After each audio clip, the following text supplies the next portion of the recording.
नमस्कार दोस्तों, क्या आप अपनी हिंदी को और भी दमदार बनाने के लिए तैयार हैं? मैं आज आपके लिए हिंदी व्याकरण का टॉप 30 प्रश्नों का चैलेंज लेकर आया हूं। देखते हैं आप इन 3 सवालों में से कितने प्रश्नों का सही जवाब दे पाते हैं। तो अपना स्कोर कमेंट बॉक्स में लिखिएगा। तो कापी पेन उठा लीजिए और देखते हैं। प्रश्न नंबर पहले से शुरू करते हैं और लास्ट तक चलेंगे। टोटल 30 प्रश्नों का सेट है जो एनसीईआरटी के बेस पर आधारित है और ये प्रश्न बहुत ही महत्वपूर्ण है। ठीक है, तो चलिए शुरू करते हैं और देखते हैं प्रश्न नंबर पहला से। बताइए, यदि अपने मित्र को पत्र लिखना हो तो संबोधन में क्या लिखेंगे?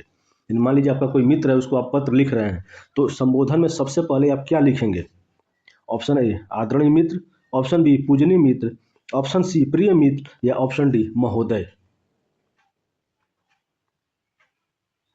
इसका सही जवाब होगा ऑप्शन सी प्रिय मित्र। देखिए, अगर आप अपने मित्र को पत्र लिख रहे हैं तो सबसे पहले आप उसे प्रिय मित्र लिखेंगे। बाकी आदरणीय मित्र, पूजनीय मित्र, महोदय इसका प्रयोग आप लोग नहीं करेंगे। बढ़ते हैं अगले प्रश्न की तरफ।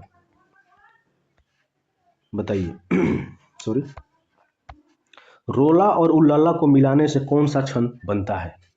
ऑप्शन ए बरवे, ऑप्शन बी छपै, ऑप्शन सी कुंडलिया या ऑप्शन डी सवैया।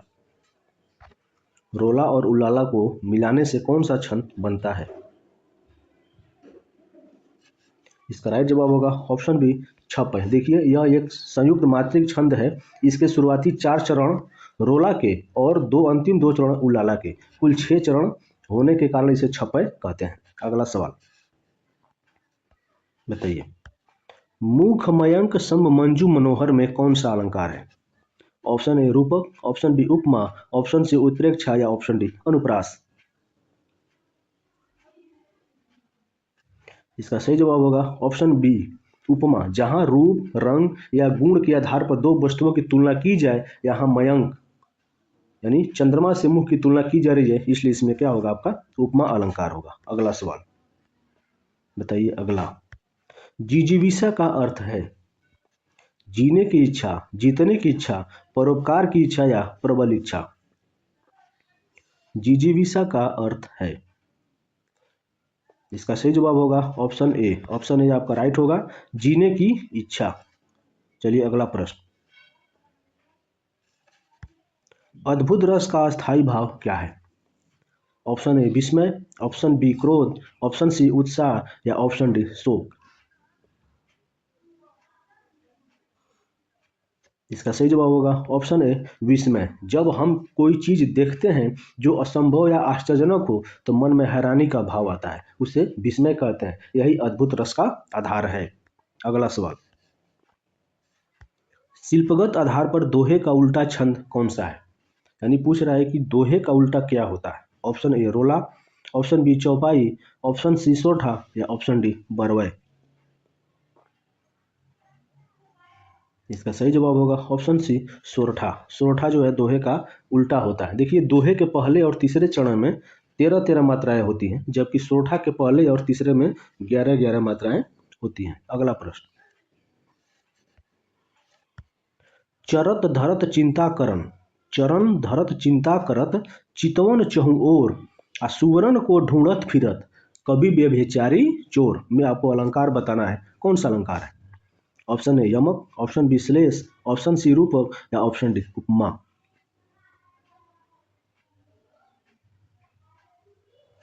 इसका सही जवाब होगा ऑप्शन बी। ऑप्शन बी आपका श्लेष अलंकार। इसमें आपका श्लेष अलंकार है। देखिए, श्लेष का अर्थ चिपका हुआ है। यहाँ सुबरन एक शब्द है, लेकिन प्रसंग के अनुसार अर्थ 3 है। यानी कवि के लिए सुंदर, व्यभिचारी के लिए भी सुंदर और चोर के लिए सोना। ये सब तीनों क्या है? आपका श्लेष अलंकार के में होता है या श्लेष अलंकार में पूछा जाता है। अगला सवाल बताइए, संविधान के किस अनुच्छेद में हिंदी को राजभाषा घोषित किया गया है? ऑप्शन ए अनुच्छेद 343, ऑप्शन बी अनुच्छेद 351, ऑप्शन सी अनुच्छेद 324 या ऑप्शन डी अनुच्छेद 311। संविधान के किस अनुच्छेद में हिंदी को राजभाषा घोषित किया गया है? इसका सही जवाब होगा ऑप्शन ए। ए आपका राइट जवाब होगा अनुच्छेद 343। देखिए, 14 सितंबर 1949 को इसी अनुच्छेद के तहत हिंदी को संघ की राजभाषा और देवनागरी को लिपि जो है, हिंदी की लिपि देवनागरी को स्वीकार किया गया था। अब डेट याद रखिएगा, 14 सितंबर सन 1949 को। चलिए आगे आगे बढ़ते हैं अगला प्रश्न की तरफ। संचारी भावों की कुल संख्या कितनी मानी गई है? Option A 9, option B 11, option C 25 या ऑप्शन डी 33। इसका राइट जवाब होगा ऑप्शन डी 33। संचारी भावों की संख्या आपकी 33 मानी गई है। अगला सवाल, अवधी भाषा का विकास किस अपभ्रंश से हुआ है? सौरसेनी, मागधी, अर्धमागधी या पैशाची? इसका सही जवाब होगा ऑप्शन सी अर्धमागधी से। अवधी भाषा का विकास आपका अर्धमागधी के अपभ्रंश से हुआ है। चलिए आगे बढ़ते हैं, बताइए अगला, नयन का सही संधि विच्छेद क्या होगा? नयन का संधि विच्छेद क्या होगा? ऑप्शन ए नेधन अन, ऑप्शन बी नो धन अन, ऑप्शन सी नौ धन अन या ऑप्शन डी ना धन अन? इसका आपका राइट जवाब होगा ऑप्शन ए नेधन अन। नेधन अन आपका नयन का संधि विच्छेद होगा और इसमें आपकी अयादी स्वर संधि है, जहां ए और अ मिलकर अय बनाते हैं। चलिए बढ़ते हैं अगले सवाल की ओर, बताइए पंचवटी में कौन सा समास है? तत्पुरुष, कर्मधारय, द्विगु या द्वंद्व? इसका राइट जवाब होगा ऑप्शन सी आपका द्विगु समास। जैसे 5 है वटी, यानी 5 वटों, यानी वट मतलब क्या होता है? वृक्षों का समूह।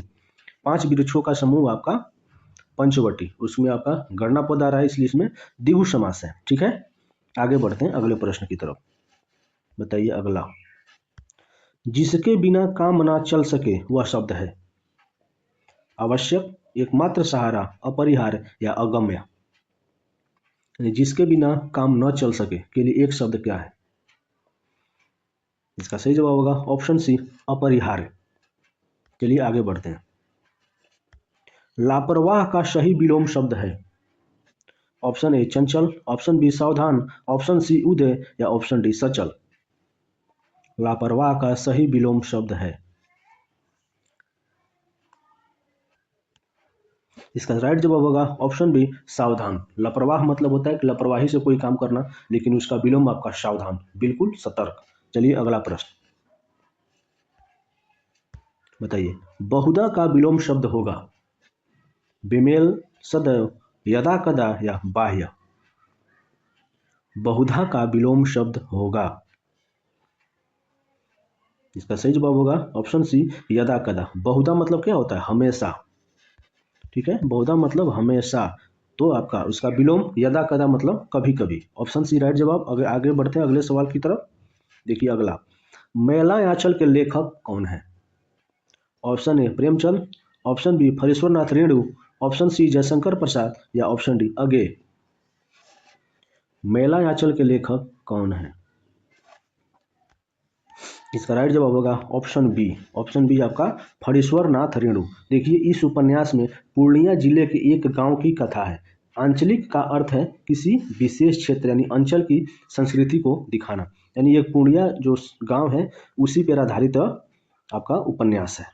चलिए बढ़ते हैं, और इसके लेखक फरेश्वरनाथ रेणु जी हैं। बढ़ते हैं अगले सवाल की ओर, बताइए किसे आधुनिक युग की मीरा कहा जाता है? सुभद्रा कुमारी चौहान, महादेव वर्मा, शिवानी या मन्नू भंडारी? आधुनिक युग की मीरा किसे कहा जाता है? इसका सही जवाब होगा ऑप्शन बी महादेवी वर्मा। देखिए मीराबाई की तरह महादेवी जी के काव्य में भी विरह, वेदना और रहस्यवाद की गहरी प्रधानता है, इसलिए उन्हें आधुनिक युग की मीरा कहते हैं। आगे बढ़ते हैं अगले सवाल की तरफ, और सवाल अपना नोट करते हुए चलिएगा। अंत में आप हमें कमेंट के माध्यम से बताइएगा। अगर ये वीडियो आपको पसंद आ रहा है तो कृपया हमारे वीडियो को लाइक कर दीजिए और चैनल को सब्सक्राइब कर दीजिए। बढ़ते हैं अगले प्रश्न की तरफ, हिंदी साहित्य का प्रथम महाकाव्य कौन सा है? Option A Ramcharitmanas, option B Prithviraj Raso, option C Padmavat या ऑप्शन डी साकेत? हिंदी साहित्य का प्रथम महाकाव्य कौन सा है? इसका सही जवाब है ऑप्शन बी। ऑप्शन बी आपका राइट जवाब है पृथ्वीराज रासो। देखिए चंद बरदवाई के द्वारा इसका लिखा गया। इसमें टोटल 69 सर्ग हैं। यह हिंदी का पहला प्रमाणिक महाकाव्य माना जाता है। चलिए बढ़ते हैं अगले प्रश्न की ओर, कबीरदास की रचनाओं का संकलन किस नाम से प्रसिद्ध है? ऑप्शन ए साखी, ऑप्शन बी शबद, ऑप्शन सी रमैनी या ऑप्शन डी बीजक।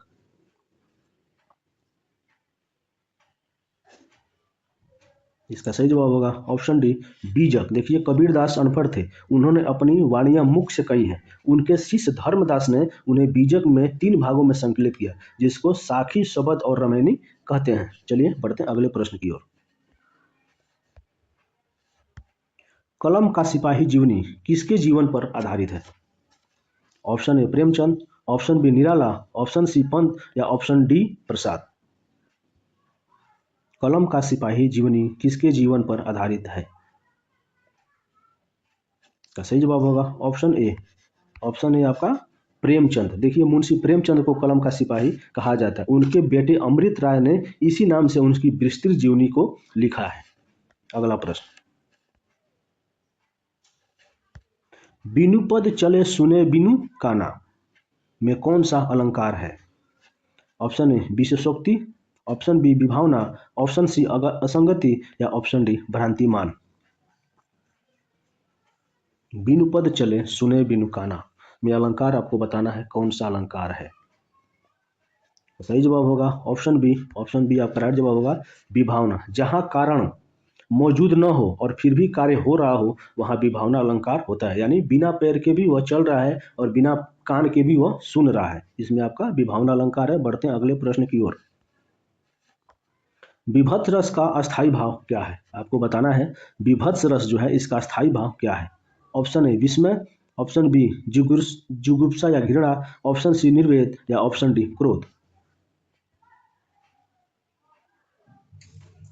इसका सही जवाब है ऑप्शन नंबर बी जुगुप्सा। विभत्स रस का स्थायी भाव जुगुप्सा है, जिसको हम लोग घृणा कहते हैं। जब हम गंदगी, सड़ा मांस या दुर्गंध देखते हैं तो मन में जो घृणा पैदा होती है उसे जुगुप्सा कहते हैं, और यही आपका विभत्स रस का अस्थायी भाव है। अगला सवाल बताइए, अर्ध सममात्रिक छंद का उदाहरण कौन सा है?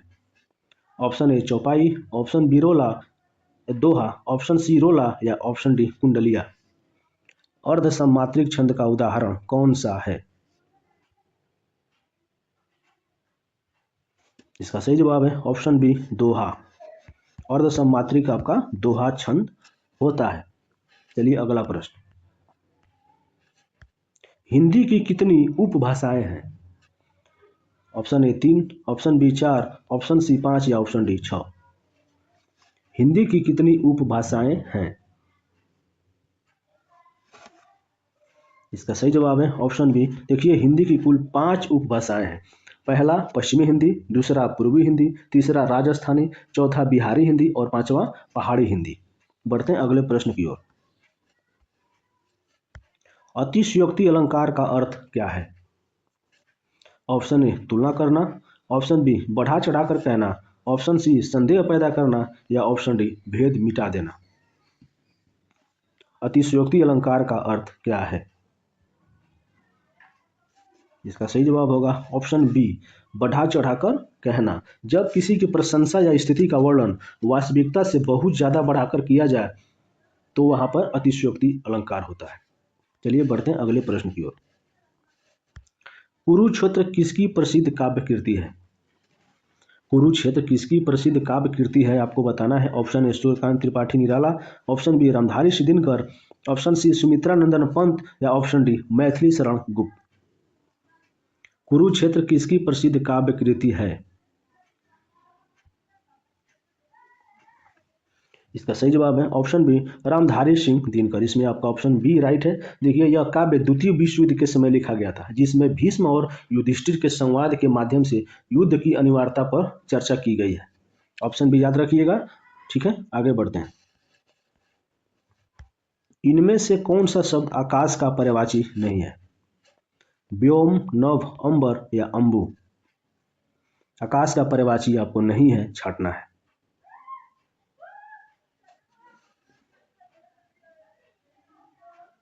इसका सही जवाब होगा ऑप्शन डी अंबु। अंबु जो है आपका आकाश का पर्यायवाची नहीं है। अंबु संस्कृत में जल को कहते हैं। बाकी 3 व्योम, नभ, अंबर या आकाश का पर्यायवाची है। याद रखिएगा ऑप्शन डी। बताइए आजन्म शब्द में कौन सा समास है?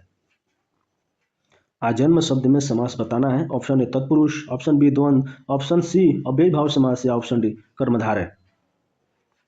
आजन्म शब्द में कौन सा समास है? इसका सही जवाब होगा ऑप्शन सी अव्ययी भाव समास। चलिए आगे बढ़ते हैं अगले प्रश्न की ओर। हिंदी का प्रथम पत्र किसे माना जाता है? ऑप्शन ए उदंत मॉडर्न, ऑप्शन बी बनारस अखबार, ऑप्शन सी हरिश्चंद्र मैगजीन या ऑप्शन डी सरस्वती। हिंदी का प्रथम पत्र किसे माना जाता है? इसका सही जवाब होगा ऑप्शन ए उदंत मॉडर्न। देखिए इसका अर्थ है उगता हुआ सूर्य।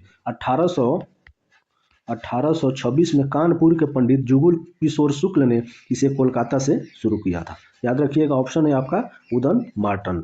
चलिए आगे बढ़ते हैं अगला प्रश्न, और ये आज का आखिरी प्रश्न है। पर्वत का तत्सम रूप क्या होगा? ऑप्शन ए पहाड़, ऑप्शन बी गिरी, ऑप्शन सी अचल या ऑप्शन डी पर्वत।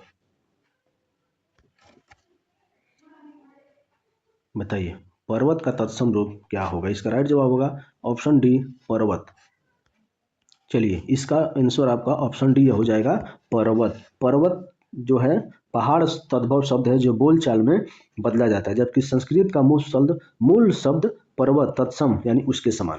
इस तरह हमने 30 प्रश्नों का एक आपको बहुत ही अच्छा क्वेश्चन कराया है। आप कमेंट के माध्यम से बताइएगा आपने इसमें से कितने प्रश्नों को सही किया है। ठीक है, चलिए मिलते हैं एक नए वीडियो में। अगर वीडियो हमारा पसंद आया हो तो लाइक कर दीजिए और चैनल को सब्सक्राइब कर दीजिए, क्योंकि इसी तरह के प्रश्न आपको कराए जा रहे हैं आपके जो एग्जाम्स के लिए बहुत महत्वपूर्ण है। मिलते हैं नेक्स्ट वीडियो में। नमस्कार, जय हिंद।